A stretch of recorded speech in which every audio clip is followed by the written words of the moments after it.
Bonjour, voici l'info C'est ma TV en bref. Les policiers de la Sûreté du Québec ont été fort occupés cet été, alors que les citoyens étaient, pour la plupart, en vacances. Par contre, certains individus ont peut-être été trop généreux avec leurs vacances. Voici un résumé de Jean Carbonneau. Tout d'abord, les policiers de la MRC de Montmagny ont reçu un appel le 16 août dernier vers 20h30 pour un véhicule ayant une conduite erratique sur l'autoroute 20 à la hauteur de Berthier-sur-Mer. Les policiers ont été en mesure de l'intercepter et ont procédé à l'arrestation du conducteur, un homme de 31 ans de Saint-Henri-de-Lévis, pour conduite avec les capacités affaiblies par la drogue. Un échantillon sanguin fut prélevé à l'hôpital et l'homme fut finalement libéré par voie de sommation. Le 18 août, vers 3 heures, les agents magny-montois se sont présentés également sur une embardée sur la route 283 à Saint-Fabien-de-Panay. Une fois sur place, les policiers ont procédé à l'arrestation d'un jeune homme de 18 ans de Lévis pour conduite avec les capacités affaiblies par l'alcool. Les tests à l'éthylomètre ont révélé des résultats supérieurs à la limite permise. Son permis de conduire fut suspendu 90 jours et il fut finalement libéré par citation à comparaître. Le 27 août, vers 20h, les patrouilleurs ont intercepté sur le boulevard Vachon-Nord à Sainte-Marie un motocycliste de 38 ans résident de Saint-Henri-de-Lévis qui circulait à 104 km/h là où la limite permise est de 50 km/h. Son permis de conduire a été suspendu pour une période de 7 jours.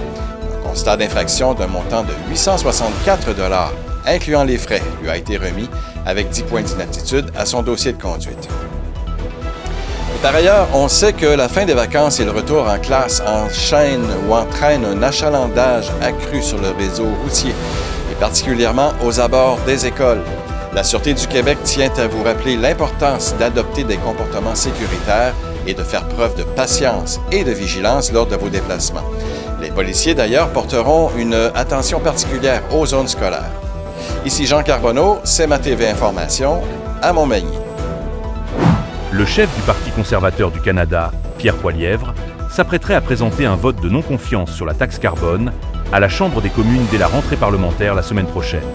Bernard Généreux, député de Montmagny-Lillet-Kamouraska-Rivière-du-Loup, exprime son soutien total à l'initiative du chef du Parti conservateur, Pierre Poilievre, et interpelle le Bloc québécois, s'interrogeant sur les intentions réelles de ce parti face à cette opportunité de changer le cours des choses. Monsieur Poilievre a demandé à Jagmeet Singh, chef du NPD, en réponse à l'effondrement de l'entente entre le NPD et les libéraux la semaine dernière, de s'engager à soutenir une motion de défiance afin de mettre fin à cette coalition, mais ne semblerait pas vouloir entendre la demande du chef du Parti conservateur. Rappelons que c'est ce lundi 16 septembre que se fera le retour en Chambre des députés fédéraux pour la session parlementaire automnale. Le Festival de Loi Blanche sera de retour pour une 52e édition du 10 au 14 octobre 2024 sous le thème « Toi et moi, sommes réunis pour toi ».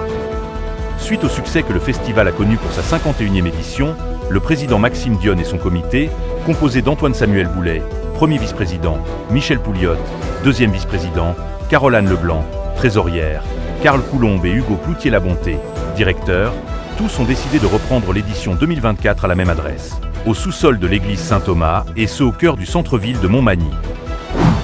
La programmation d'un été chaud présenté à Place Montel cet été a remporté encore cette année un important succès. C'est ce que mentionne la Société de développement économique de Montmagny dans un communiqué émis ce vendredi. Les spectacles et activités présentés ont permis à des milliers de personnes de redécouvrir les joies de l'été au centre-ville de Montmagny. On annonce également qu'un été chaud sera de retour l'an prochain, mais avec une programmation toute spéciale pour souligner sa 15e édition. Au sport.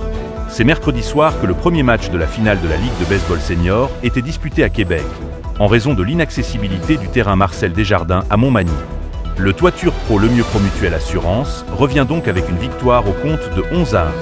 Au hockey, l'Everest de la Côte-du-Sud de la Ligue Junior 3A dispute son premier match de la saison à domicile à l'Arena de Montmagny, ce vendredi soir dès 19h45, en recevant les Braves de Valleyfield. Pour d'autres nouvelles, visitez le cmatv.ca ou suivez le fil Twitter X de CMATV.